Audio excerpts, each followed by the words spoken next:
Hey, I'm going to get us started only because we have a precious hour together and there's so much talent and ideas and stories and questions um, represented here that I want to use all of the time. And my guess is a few folks might join. Tristan did share with me a list of folks who had raised their hand and said they might join us, and got me really excited. So as I said, I'm seeing some familiar faces, and maybe you'll be seeing some familiar faces. So welcome everybody to the first of 5 planned faculty panels, where Tristan Neveska is our director of alumni relations, and he approached me and said, we're hearing from a lot of alums that they just haven't had a chance to meet and learn about the current faculty at Antioch who are making possible the next generation of Antiochians. And so we thought this would be a really wonderful way to sort of both build community among ourselves and introduce ourselves to you around some of the ways that that we intersect around teaching and scholarship and our work with students and our work in the world. So looking forward to that. There will be a moderated conversation for about half the time. And so I think folks will be muted if you're not on the panel, and then we'll open it out into a more open discussion. And I'm sure there'll be lots of things to chat about. So for those who haven't met me yet, I am Brian Norman. I'm the Vice President for Academic Affairs here at Antioch College. I entered community in July of this year, and it's been 2.5 years, and sometimes it feels like 2.5 minutes, and sometimes it feels to me like 2.5 years. I've been really looking forward to this panel because one of my core experiences in entering community is that Antioch is a small place of abundance, and I am just bowled over by the small but really mighty and amazing faculty. And so I think this is a really neat opportunity for you to see a slice of that.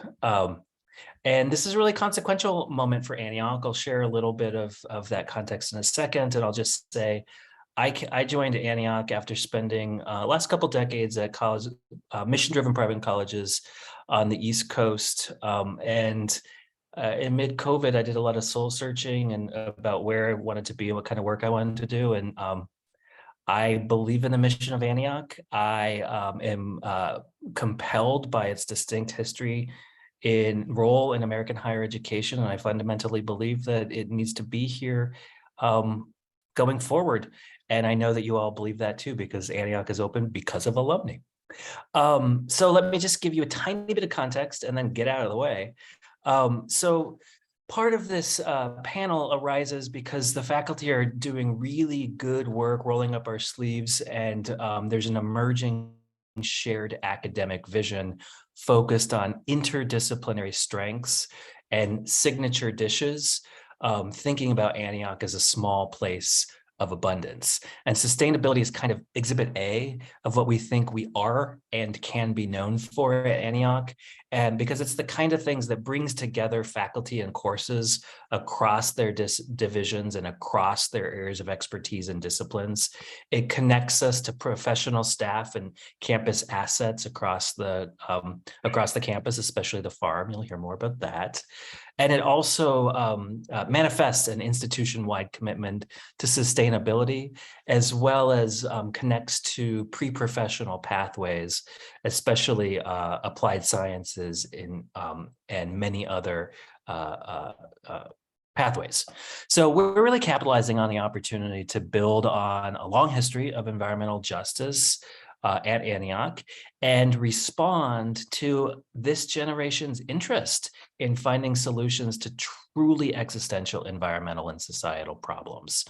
And as I was doing a little bit of research, I had like a minute and a half, it felt like today, research of who we thought was going to be joining us today. I was so bowled away, and it just reminded me that alums from Antioch are really the best example of what happens when we lean into our signature strengths.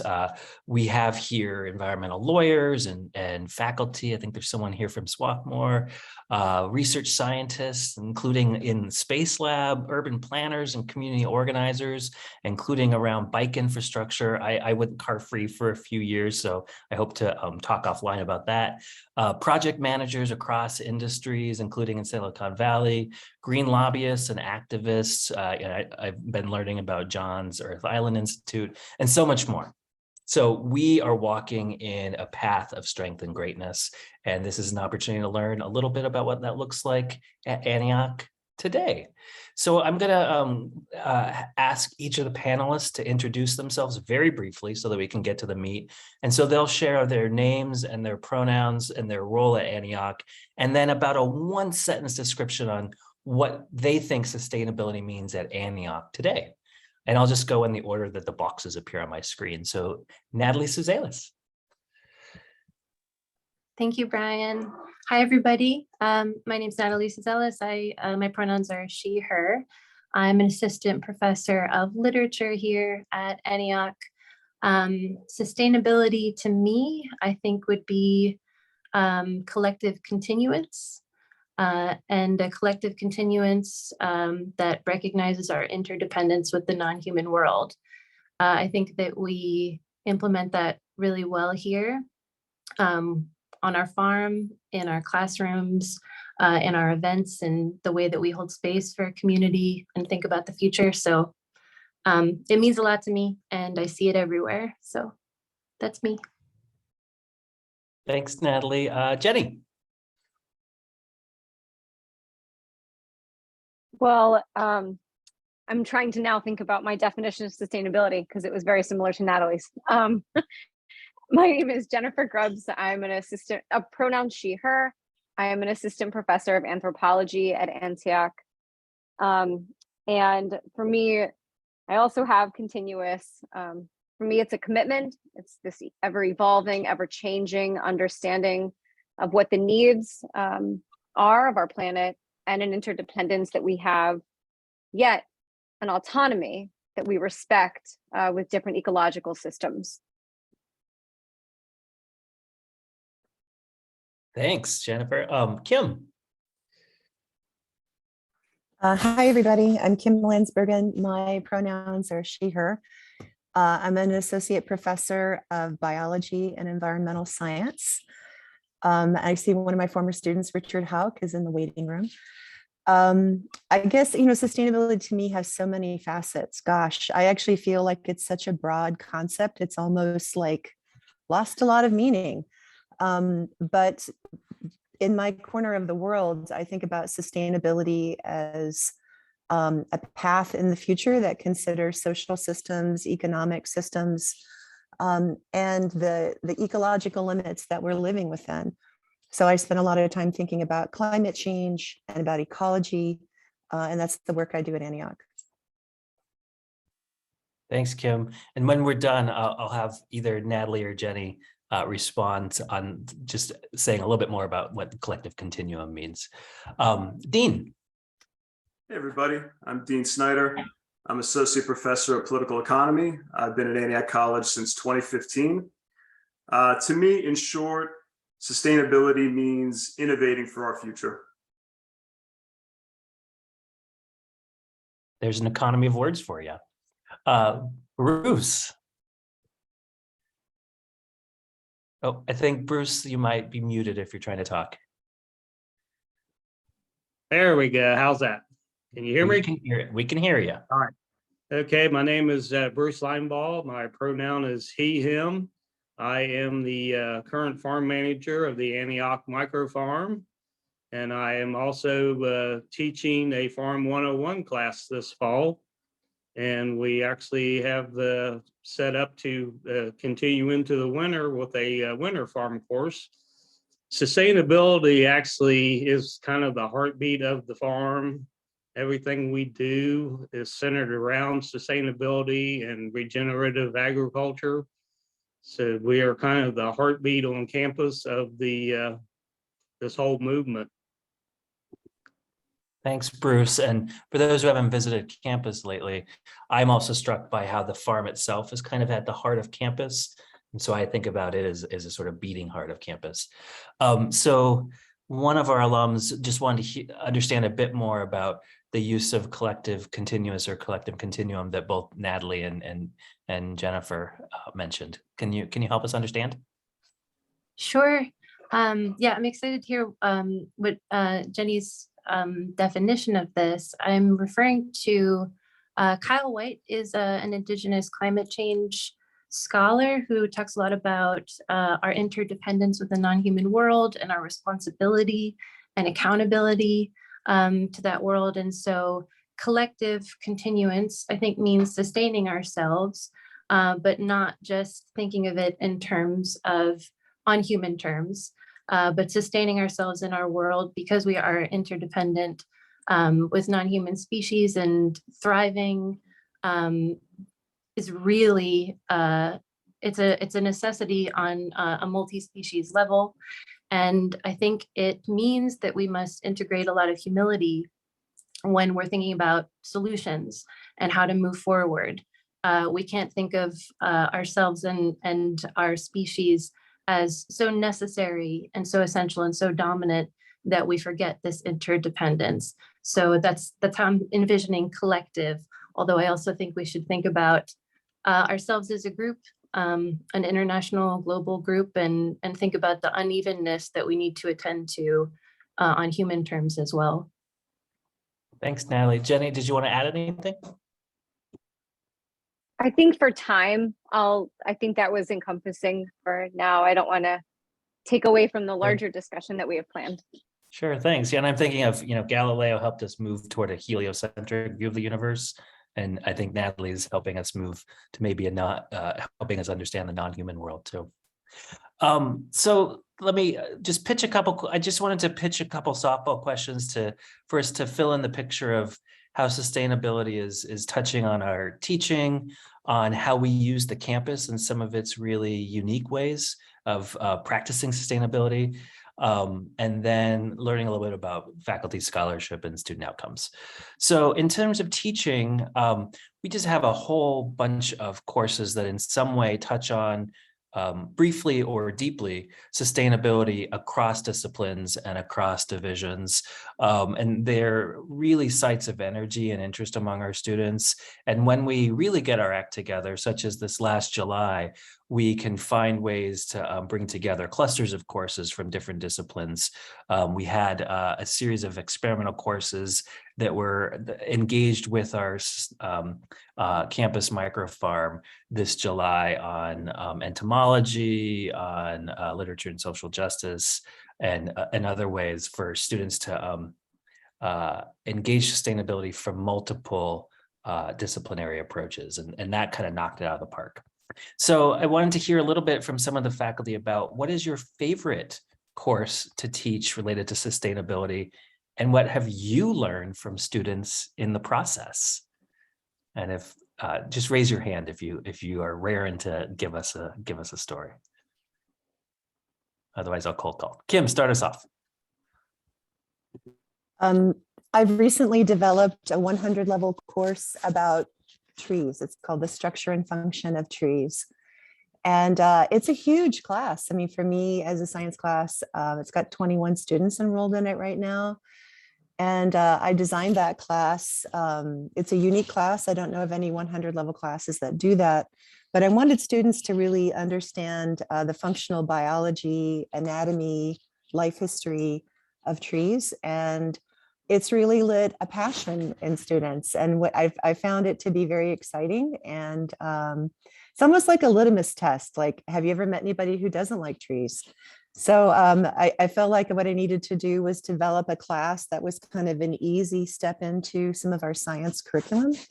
Some of our students they almost convince themselves that science is not their thing. But I think I've seen students come up with lots of questions, really excellent biological and ecological questions. So that's been exciting. So for me, it's a new class. This is the second time I've taught it.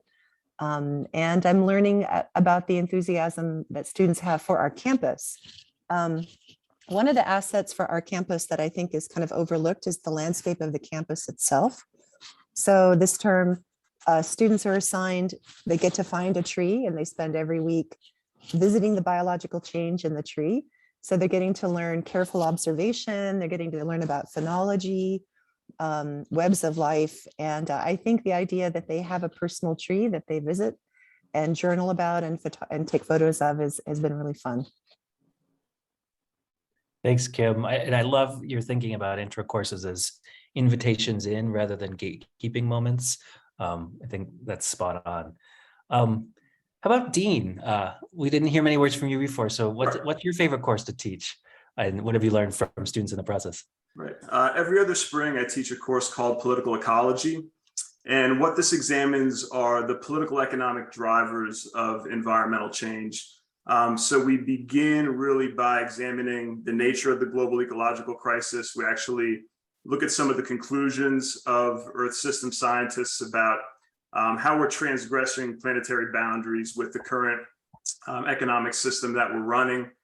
We take a step back, we look historically at the different energy transitions that we've experienced, from steam to coal to oil, from mass production to mass consumption.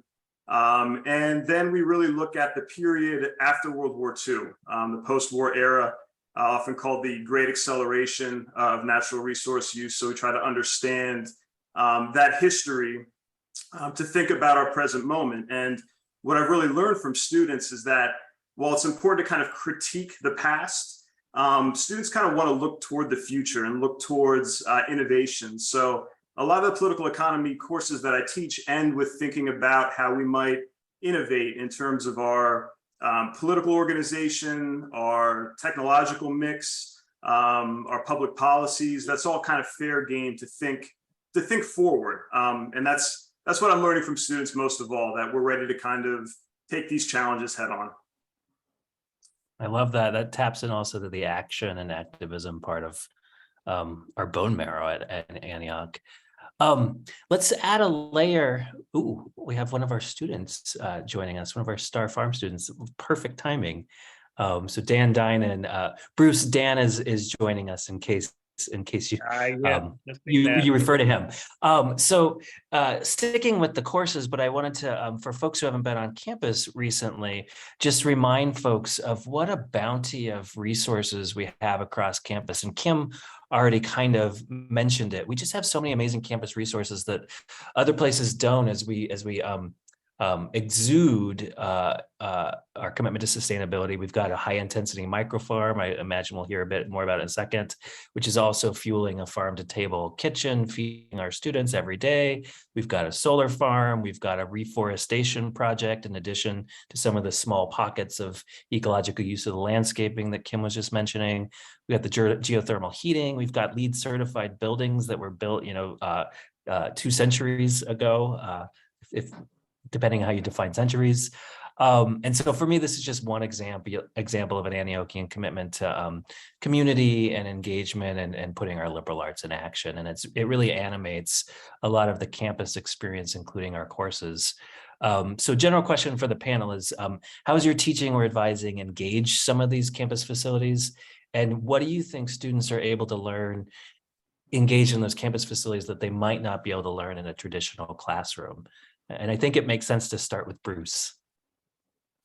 Okay, well, yeah, I'm very fortunate to have 2 of my students that are actually taking the Farm 101 class, actually as part of this presentation tonight.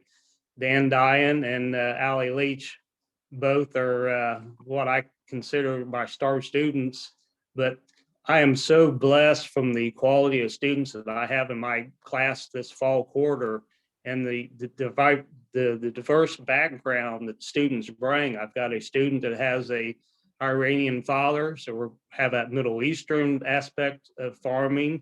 I've another one of our students has an Asian background, and her grandparents live kind of in rural Thailand, so we've got that Asian element.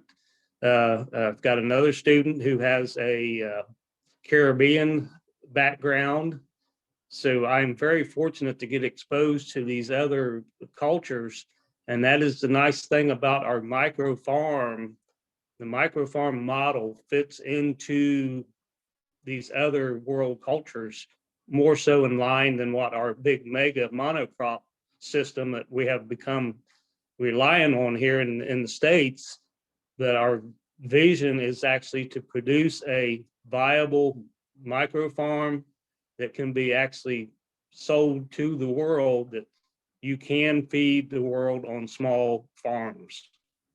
And just engaging with the students and getting that youth and just their eagerness for what we are doing here on campus.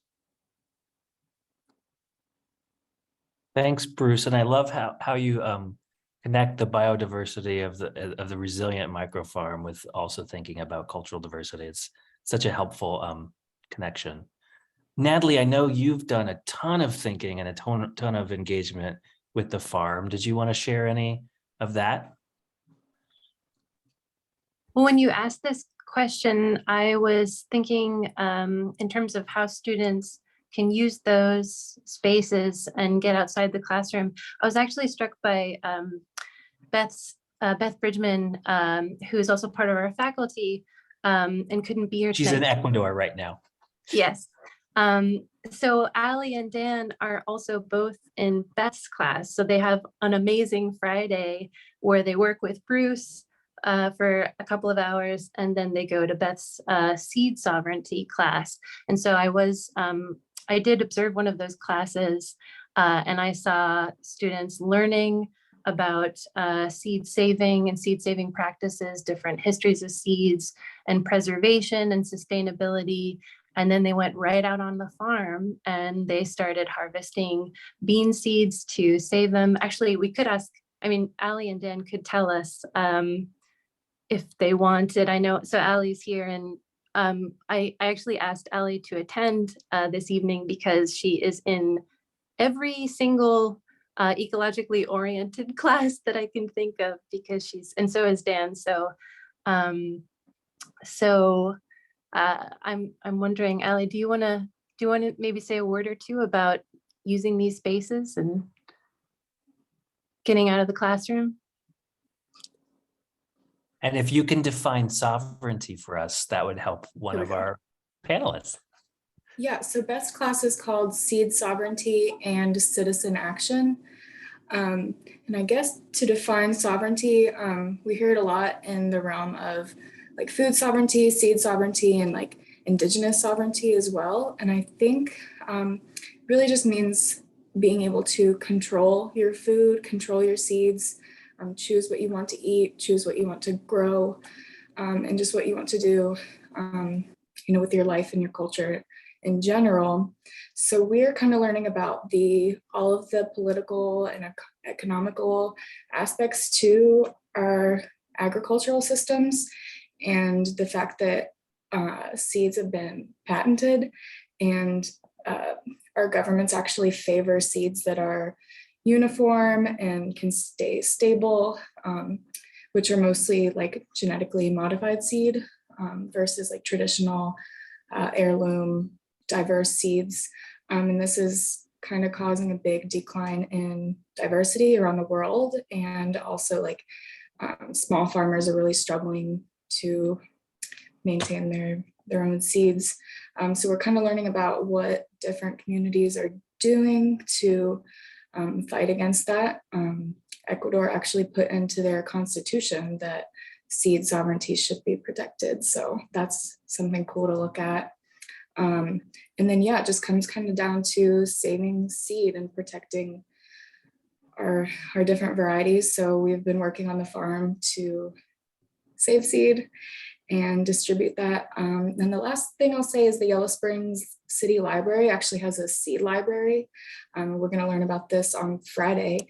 We're going to donate some of the seeds from Beth's garden, as well as I think from the Antioch farm, so that the wider community can kind of have access to that, and we can keep these species living for more and more years. Yeah, Beth's classes are really great, reskilling and getting back to these basic skills of growing our food and keeping that alive. So yeah, thank you, Natalie. And thanks, Allie, and thanks, Natalie, for thinking to invite students, which is so great. I just learned about the Ecuadorian Constitution. And I bet if I took one of Dean's classes, I'd learn even more about what it means to be in that kind of document. And for the alums on here, you might be noticing this hand gesture a lot. I've observed that with Jane as our president, that's one of it's an AL sign meaning yes, and it's sort of an affirmation. And so it's just sort of like now become part of our background. So that's what's going on there. And it translates really well to Zoom. Just because of time, I want to keep getting a nice flavor of all the great stuff that sustainability brings together for our campus, especially around our faculty. And as we all know, faculty come with deep scholarly expertise and intellectual lives that, of course, nourishes the classroom. And so I'd love to hear a little bit from some of the panelists about how you're pursuing questions of sustainability in your own research, and how being a faculty member at Antioch might allow for or shape the questions that you pursue. And I'd love to hear from Jenny on this one, especially having recently published an amazing book on it. But you could talk about it whatever you like. Go for it, Jenny. Thanks. Yeah, so I do focus a lot on the environment as an anthropologist. I'm interested in how people interact with it, how they define it, and then the ways in which they can resist or protect what they consider to be the natural environment. So in my own work, I'm currently a part of a consortium of scholars and activists around the country that are looking at sustainability and food systems. And so these are farmers, these are environmental lawyers that work on protections within the state. They're also social scientists that are doing this work. And it's had me think a little bit more about environmental protection, which I've been working on for the last 20 years. And it's become more and more multi-sectional, meaning not just about the environment, but also thinking about how different people experience the environment based on their economic class, based on their race, based on their geographic location in the world. And is the audio glitching? It's on, it's just the volume is kind of vacillating. So maybe if you can lean close to your screen, that might help. It's here. I don't know how. Oh, okay. But we can hear you. Okay, all right. I appreciate the feedback if it does get wonky. But so in my recent work, I'm looking at what does sustainability mean in different spaces. And that has meant a deep investment in looking at indigenous farming practices, migrant worker protections. It's been looking at the ways in which activists are prosecuted and repressed within the United States, which is what my book focuses on. I spent 10 years working with environmental activists all over North America, and was very interested in people that engage in direct action. So people who may be breaking a law but are, blockading a pipeline, and indigenous communities that are resisting land possession by the government. So I don't know if I don't want to take up too much space. I want to make sure other colleagues can share.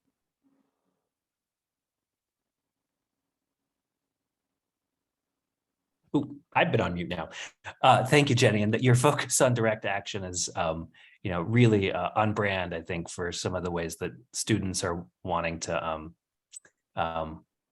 think about their futures and future action in the way the Dean was saying. Kim, can you tell us a little bit about your research? I would say, gosh, I've been concerned about forest function, ecological function, and climate change, how a warming and elevated CO2 world is impacting terrestrial ecosystems. However, since coming to Antioch, I have to admit, this is the first place I've ever worked as a scientist where the on-the-street application of science has been not discouraged and in fact encouraged. So as of late, I have been doing public service as a tree commissioner in my city. I've been really interested in working with working groups on the function of urban forests in terms of heat island abatement. So this past summer, we were having incredible heat waves and people going to hospitals. So urban forests are literally living cooling pumps that we should be planting 10 years ago. And lots of cities are developing very rapidly. So I guess it kind of, we had a philosophy professor, Lou, who would do like a public salon of philosophy. What I've been trying to do is bring my science in kind of pro bono work in the community in Central Ohio. In February, I've been asked to give a paper to the entire State Association of Urban Foresters about the value of large diameter trees. That sounds kind of mundane, but people are truly afraid of large diameter trees, and they have an outsized ecological impact. So I'm really a big evangelist for urban forestry, and I'm putting a lot more of my energy in that area. Fascinating. Thanks, Kim. I do want to get to the Q&A. So between now and getting there, maybe let's have each faculty member share one their favorite example of a recent student outcome of something that students have gone out into the world to do who are thinking about questions of sustainability. Because I started the panel by sharing what I think is some of the what alums on the panel in the audience are doing, but they might not have a sense of what the most recent alums are going on to do in their early parts of their career, where they're headed. So Natalie, do you have an example for us? I start with the person who's only got 1 year under her belt. Sorry. Well, I mean, luckily, so actually, this is why I asked Ali to come, because she's one example of all the co-ops that students do. So I'll just say briefly that. Perfect. Yeah, so Ali, if you want to talk about your bee sanctuary co-op, I think it's a good example. Yeah, so Go this for past it. spring, I was working in the Blue Ridge Mountains of Virginia on a nonprofit farm that was also a honeybee sanctuary. So we really learned the importance of our pollinators. A lot of pollination or pollinator populations are declining with, our loss of biodiversity and habitats.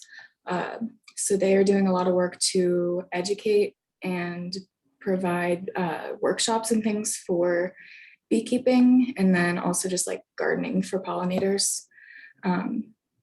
Yeah, and so I'm hoping to maybe bring a bit of beekeeping back to campus. I certainly learned about like native pollinator plants that I am working on promoting on campus. And yeah, I'm gonna bring some of the things I learned maybe to the farm. Co-op is definitely one of the big things that brought me to Antioch, and I'm really excited for my next one, so. Great. What a perfect place to have started. Thanks, Natalie and Ali. Dean, do you have an example that you might want to offer? Sure. I'd love to share about Rachel Isaacson, who graduated in 2019.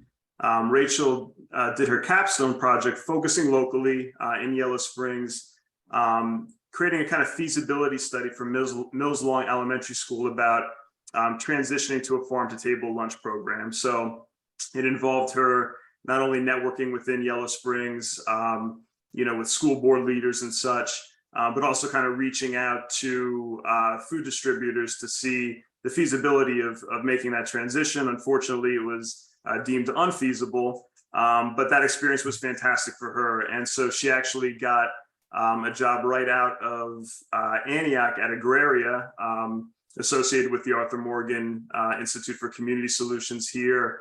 And she's currently pursuing a master's in public administration and leadership at Ohio State. So she's well on her way to becoming a leader in her field. Amazing. Jenny, do you have an example you want to share?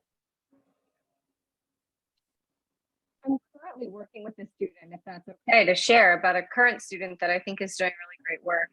They're doing an ethnography about a farm education program, and they're really interested in understanding why families use certain after-school programming to connect their kids to the environment, and if it's an effective form of education or not. So they've devised this study. It's going to take about 1.5 years, and there's some qualitative and quantitative components, and they're working at the farm, so they're getting experience engaging in the education, the farming, and then looking at it as an outsider as well. I think it's interesting to talk about to mention a current student.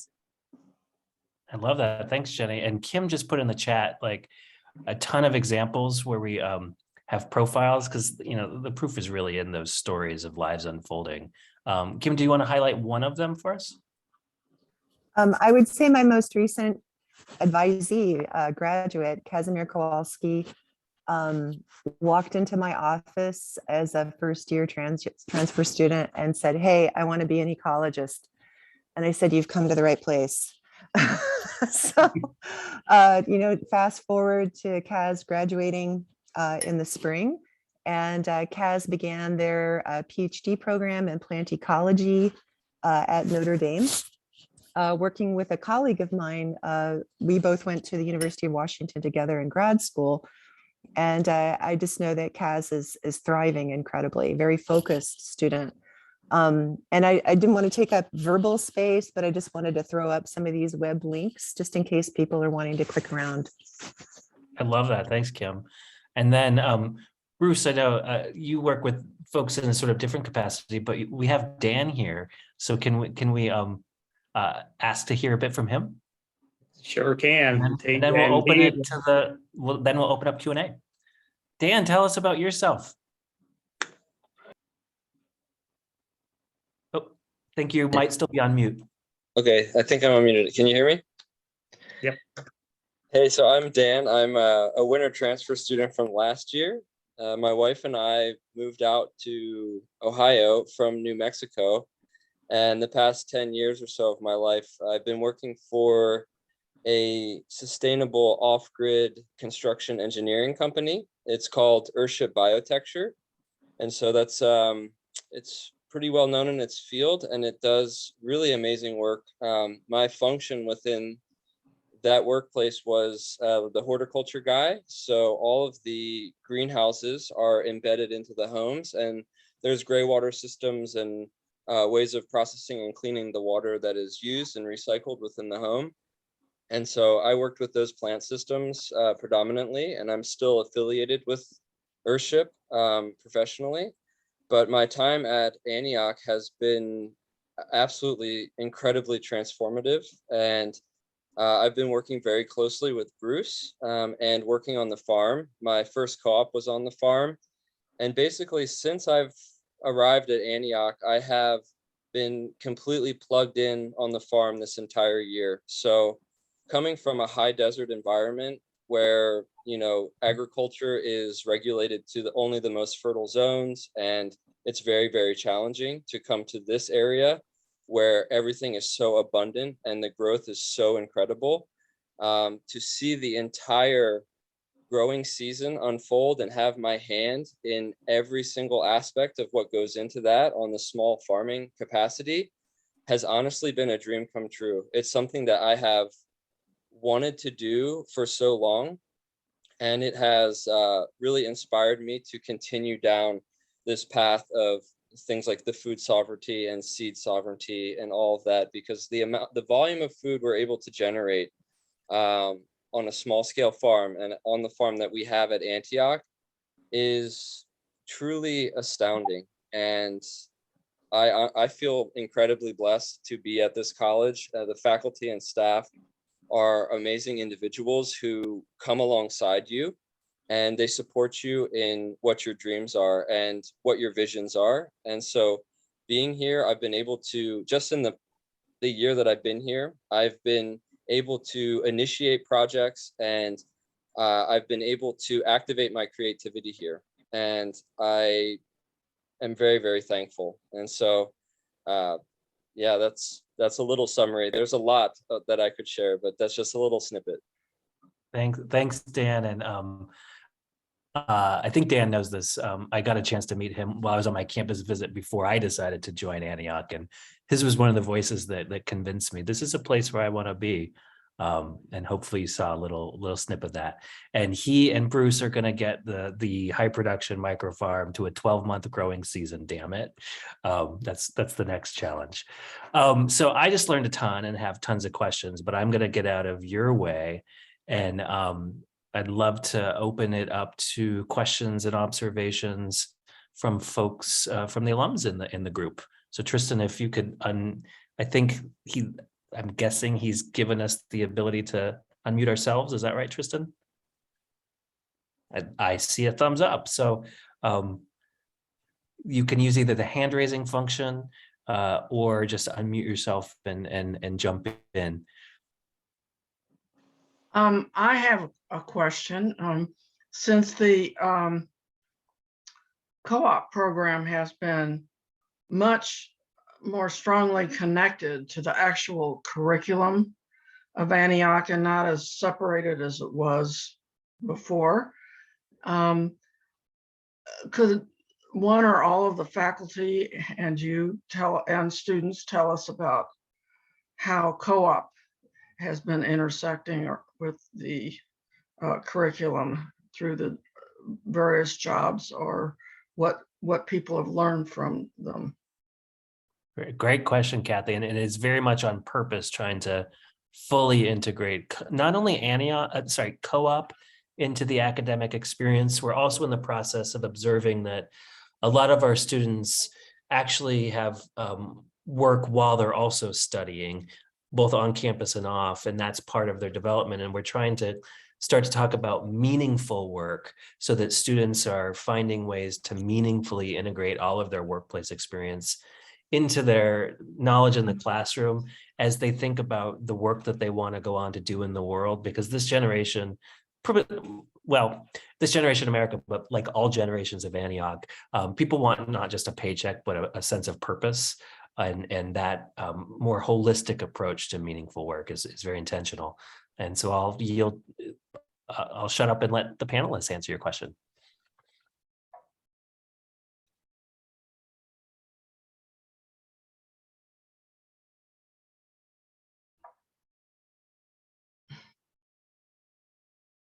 I wish Beth Bridgman were here, who is in Ecuador.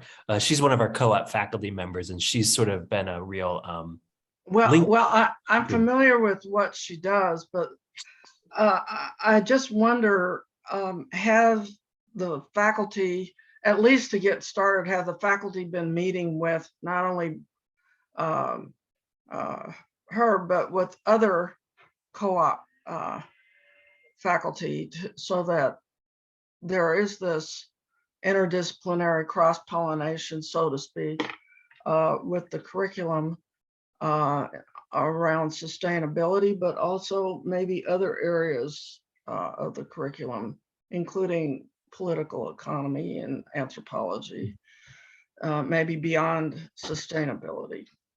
Yeah, I would say co-op faculty are faculty and participate in all the faculty-wide conversations about curricula. So right now, for instance, as we're identifying and building up muscle mass in these areas of shared strength across disciplines, the co-op faculty are full participants.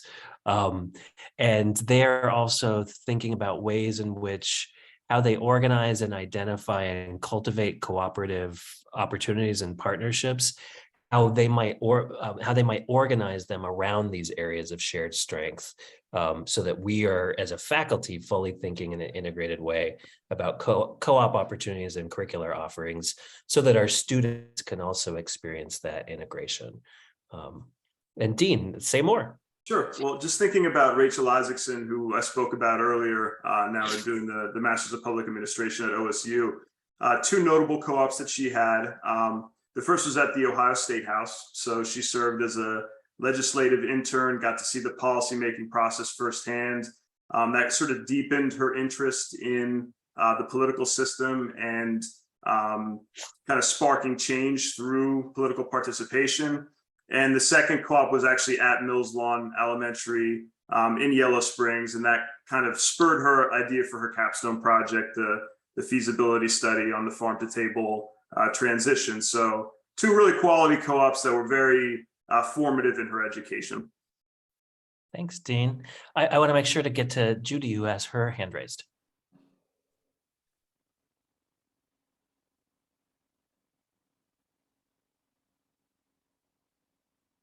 And Judy, you're off camera, but if you're speaking, we can't hear you, so you might be on mute. Sorry, I forgot Oh, to there you unmute. go. I forgot to unmute. My question has to do with science, actually, and sustainability and science. And it seems I've seen the data on graduates last year, and almost half the graduates graduated in science. And I'm presuming a lot of them were in sustainability. But I wanted to know how many people come into Antioch thinking that they want to focus in the sciences. So it's not specifically sustainability, but I'm fascinated by how many people come in and don't know what they want to do. So I'm just curious if you get many students who come in already knowing, like the student who walked into Kim's office saying, I want to be an ecologist. That I taught biochemistry at Swarthmore College for many years, and I only had one student who ever came in freshman year, says, I want to be a biochemist, I want to be an enzymologist. They, I'm just curious whether people, when they come to Antioch, know what they want to be doing. Yeah, and I'll turn it to Kim in a second, who's going to know the most, but I'll just share two things.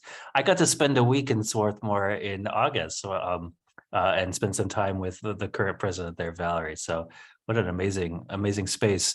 And I'm one of those people, I started my career as a chemistry major, and I ended up one course shy and ended up all sorts of other ways. And I think it's really important to create space and permission for young people to be able to try different identities and career paths on for size. And that's increasingly countercultural, where our culture is wanting students to be super transactional and super straight lines. And as all of you know, the best careers and the best lives go in circuitous paths. And I'm still new here, so I don't have a sense of the numbers yet. Kim might, but I really appreciate the way in which we're trying to find both ways to invite students in to our fields of knowledge and our discipline areas of expertise, and create linkages across disciplines, because as Dean is pointing out, that equips our students to have a thicker understanding of the really complex problems that our world needs solutions for. But the science question, I'm going to defer to Kim. I just have to say, Judy, when I was an undergrad, I used your textbook for biochemistry. I did. And Swarthmore is the very first. So I did my postdoc at Columbia, and I took the train down to Philly. That was my first trip to Philly. I was checking out a job ad at Swarthmore, and it was a stunning campus. I'm agreeing with Dean. And it was actually the very first campus I had seen that successfully used native plant landscaping, like really understood the fact that you can have a biodiverse native plant landscape that is intentional and beautiful. So I've been working with that as well. I think, I've been here for 8 years, and just off and on, I think our numbers are about 10% of the graduates, but it ebbs and flows. I was one of those students who started college also, like, I want to be, doing something medical. And we do have a good number of those students. I think Shane can speak to that. But at any school I've been at, they'll say, well, you've got this pool of people, but like, who actually walks out and completes that program is always smaller. But I will say that we have had some successful graduates, go on. We have I'm trying to think of a student, Momita Dam, who is completing her master's degree in genetic counseling. We have a couple of students who are currently working with Scott, who are very interested in medical careers. So we basically, I think we do have students more frequently who come who can state an interest in the science. What I'm interested in trying to do is develop on-ramp classes where students can kind of get hungry for learning more, for students who may not see themselves initially as science students. And yeah, I guess that's all I can say about that. Thanks, Kim. I see David has his hand raised. One of the biggest problems that we have in the world today is having the population understand and take to heart what the science is telling us. So I'm wondering to what extent there is an effort to train students how to persuade people to accept reality. So that's a psychological arena or a political arena.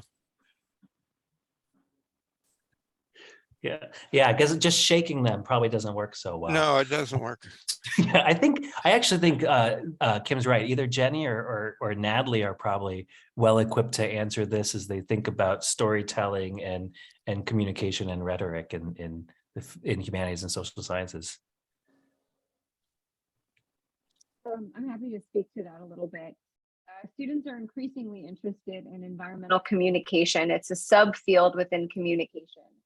And this is a major feeder into professional paths. There's a lot of career in this because, to your point, if you listen to NPR, the most commonly referenced people during the pandemic were anthropologists. Why? Because we knew the science, but how do you convince people to do what the scientists are saying? To follow the medical guidelines, to get the vaccine? You need to understand the communities that you're interacting with so that your messaging is both digestible and appropriate. And so within the social sciences, we think quite carefully about, we can understand those capital T truths, those things we need to portray and in our syllabus and what we need to get across, but it's the receiving end of it. How do we ensure that that is what students are understanding, let alone training them to be able to communicate that on outward? So one of the searches that we're doing right now for a faculty line is a communication professor, because we want to add that pillar to the ways in which our students are trained. And so to echo what Brian has been saying, we're not going to produce undergraduates in communication, but our students will now have this other pillar to their interdisciplinary education by adding in communication, the study of human communication. No, absolutely right. And I'll just add, and now that we're identifying these areas of strength that bring us together in the ways that you're seeing, I think that'll also start to flavor how we search and invite new colleagues into our faculty. So as we go out and hire somebody who has deep disciplinary knowledge in communications, for instance, we might be especially persuaded if they are animated by questions of sustainability that we know bring us together and attract the kinds of students that come to Antioch. I want to make sure to get to hear from Karen. Thank you. And thank you for putting this on. It's really great. I haven't been on campus since before times. So it's Please nice come. to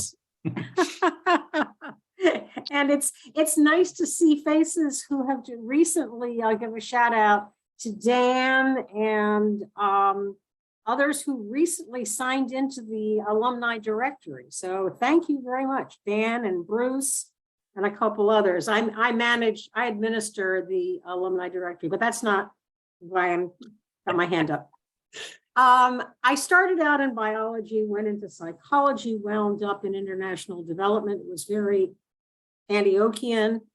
One of the things that interests me and concerns me is not only our production or our training or whatever of people in the sciences, but basic science literacy of people, of our students who are not in the sciences. And when I say sciences, I'm including social sciences as well as physical sciences. So our arts, our performance people, to me, the challenge of liberal education is ensuring scientific literacy among non-scientists, as well as training and producing scientists. So I'd like to hear some about that, perhaps in a different session. Oh.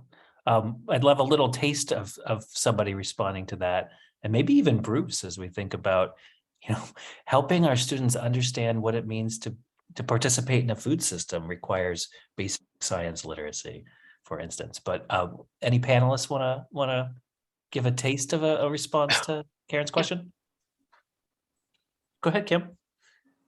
I can just say that this is so connected. So Jenny, I was in my class today. I was showing a short clip about how scientists use fossil pollen to reconstruct forest communities in the ancient past. And I mean like glacial cycles past. And the 2-minute video clip had very short bits of scientists talking jargon. And then the reporter was like, well, what they're actually saying is that you can study the ancient pollen. And I stopped all of that. And I just said to my students, this is a job. Notice what this person is doing. They are translating the meaning of this science for the general public. You too can do this. So it is an essential thing. And, you know, the Dean and Jenny have 100 level classes in the social sciences. I have 100 level classes, and they are meant to be rigorous courses, but with no prerequisites. So I think in many ways the fact that we offer these 100 level classes as an entryway into these scientific disciplines, I think does provide that. And it is part of the requirements that we have at Antioch.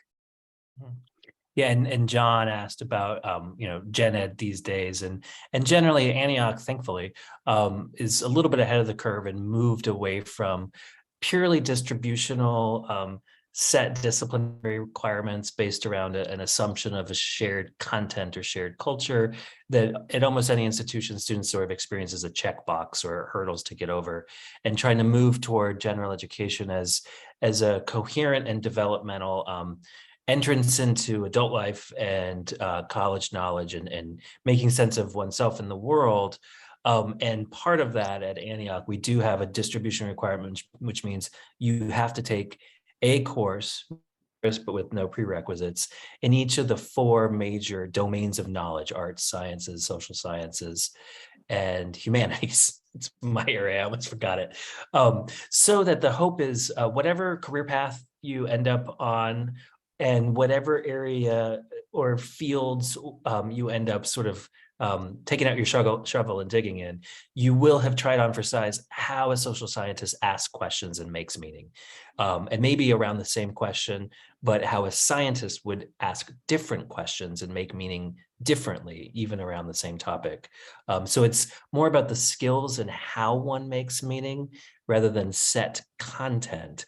And we find that allows people having to have the critical and soft skills so that they can figure out and succeed in their first co-op and their first job, but also they don't get stuck there, so that they are able to succeed in the jobs that don't exist today, or able to take on the problems that we don't yet know how to even identify yet. So that's the theory of general education, and it really is a full manifestation of liberal arts as helping people live their fullest and freest life, rather than having a set content curriculum. So I'm conscious of time, so I want to give Rasha a chance to weigh in before we say a parting words. When David and I were at Antioch, we did have general ed requirements, 3 levels worth. And, you had to have some science, you had to have some literature, etc. But I've always found it interesting that for the non-science majors, one of the professors, and I've been trying to remember his name because he was one of my advisors, but he taught a course that was, I think it was physics for the non-science major, whatever.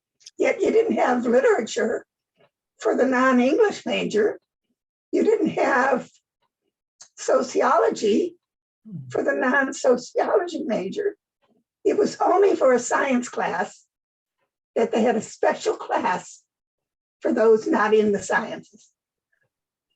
And I always found that, I don't know whether I thought it was unfair or put those of us who, I took regular physics, because I was, well, I thought I was going to be a math teacher when I first went in. And then I had trouble in calculus. So then I went and thought, well, I'll go back to my original idea when I was in high school before I came to Antioch, that maybe I would teach kindergarten. And I had my first co-op job at Winnetka Public Schools, being an assistant kindergarten teacher. It was my favorite co-op job. I loved it, but I realized that I could not be a kindergarten teacher. I was not creative enough, and went back to being a math teacher. And yes, that's what I ended up as. So I took regular physics, but I didn't think it was fair that there was this course, offered for non-science majors. I think your point is well taken. Also on some of the best co-ops tell you what not to do. Totally agree with that. And yeah, to Kim's point, talking about how we think about our 100 level offerings as rigorous courses, but they don't have prerequisites. So we don't do what you're describing of somehow setting people up to think, oh, I'm not good enough to take a real class in this division, but rather it's here's an entry point into how to ask rigorous and meaningful questions in this domain of knowledge. And everybody at Antioch has to do that in all 4 domains of knowledge. That's a good point. I want to be respectful of folks' time, and I also want to do my job and make sure that Tristan in Alumni Affairs knows that I'm doing my job. And just a few reminders. You all know as alums how important you are to not just the history of Antioch, but its future. I hope that you might check out Jane Fernandez's State of the College on October 27th. Hopefully you've seen some of her emails talking about ways that we are really excited about the future of Antioch and really need our full community to help us have not just the vision, but the resources to get there. Antioch is and has always been and will always be a college that changes lives. You know that. You're living them. And in recent years, one of the places that we've really excelled is making sure that transformative experience is accessible to those who would most benefit, especially students who are first generation in their family to go to college, like myself, students who have really high financial need. 79% of our incoming students this year are eligible for a Pell Grant, and that lets you know that their expected family contribution is at or near zero. And so we're making the full Antioch experience available to students who otherwise wouldn't get that. And what that means is we rely more so than other colleges on the generosity of alumni and friends around fundraising to make that possible. So we are trying to activate our alumni and friends to know that we need your help to continue to make that possible. And Tristan put a link in the chat, and I'm sure that he will follow up with an email. I want to thank all of you for being here and learning with me from our faculty and a couple of our star students about one slice of the good things happening at Antioch right now. There's 4 other panels on other interdisciplinary areas that bring us together. So I hope that you might chime in on some of those. And I will stick around for a few minutes in case folks have specific questions. And thank you for being here. And thank you, Tristan, and thank you to all the faculty and students for sharing your stories. Thanks, everybody. Good night. Thank you. Good night.